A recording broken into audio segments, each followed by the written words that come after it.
The moon hung low in the night sky, casting a pale, haunting glow over the desolate carnival grounds. The rides lay dormant, their once vibrant colors muted by the shadows. It was a place that used to bring joy and laughter, but now it was a desolate wasteland of forgotten memories. I found myself there, drawn by an inexplicable curiosity, as if some unseen force had compelled me to this eerie location. I wandered through the abandoned carnival, the sound of my footsteps echoing ominously in the stillness of the night. The air was thick with an unsettling chill, and a sense of foreboding settled over me like a heavy shroud. I couldn't shake the feeling that I was not alone. As I turned a corner, I froze in my tracks. There, in the dim light of a flickering street lamp, stood a clown. It was like something out of a nightmare, with grotesque white and blood-red makeup smeared across its face. Its grin stretched impossibly wide, revealing a row of jagged, yellowed teeth. Its eyes were dark voids, devoid of any humanity. The clown's presence sent a shiver down my spine.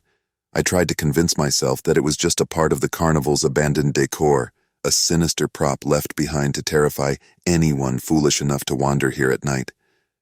But the clown's gaze followed me, its unblinking eyes locked onto mine. I took a step back, my heart pounding in my chest.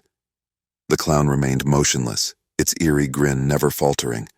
Every instinct screamed at me to run, to flee from this nightmarish apparition, but my feet felt as if they were rooted to the ground.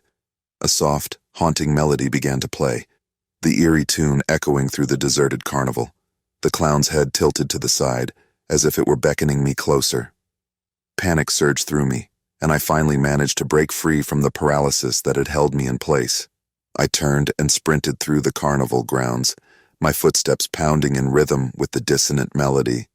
The eerie tune seemed to follow me, growing louder and more discordant with each passing second. I couldn't shake the feeling that the clown was pursuing me, its malevolent presence hot on my heels. I burst through a gate and into a narrow alleyway, my breath ragged and labored. The alleyway was a labyrinth of rusted, forgotten equipment, a stark contrast to the once vibrant carnival. I pressed myself against the cold, damp wall, desperately trying to catch my breath and escape the clown's relentless pursuit.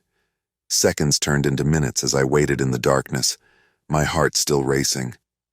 The haunting melody had faded, and the alleyway was eerily silent.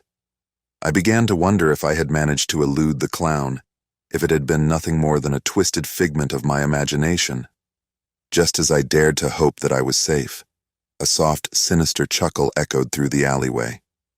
I felt a cold breath on the back of my neck, and I slowly turned around, dread pooling in the pit of my stomach. There it was, the clown, standing inches away from me. Its white-gloved hand reached out, its fingers curling around my throat. I gasped, but no sound escaped my constricted windpipe. The clown's grip tightened, its grin widening as it reveled in my fear. In that moment, I was convinced that I was going to die, that this malevolent clown would be the last thing I ever saw. But then, I heard the sound of approaching sirens. The clown's grip faltered, and it turned to look down the alleyway.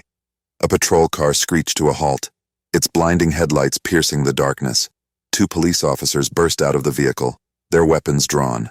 The clown released its hold on me and staggered back, its unsettling grin replaced by an expression of sheer terror. The officers approached the clown cautiously, ordering it to drop to the ground. It complied, its eerie laughter now reduced to pitiful sobs. They arrested the clown, restraining it with handcuffs as it continued to mutter incoherently. As the officers led the clown away, I finally managed to draw a shaky breath. The nightmarish encounter was over, and I was left standing in the alleyway, trembling with a mixture of fear and relief.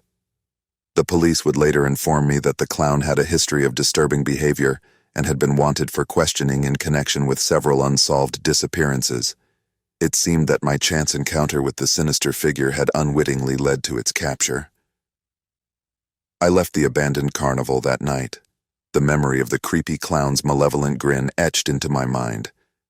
A night when the line between reality and nightmare had blurred in the most horrifying way imaginable. As I walked away from the desolate carnival grounds, I couldn't help but wonder if the sinister clown had been a twisted guardian of the forsaken place, a malevolent spirit that had finally been vanquished. Whatever it had been, I was grateful to have escaped its clutches and to have played a role in bringing an end to its reign of terror.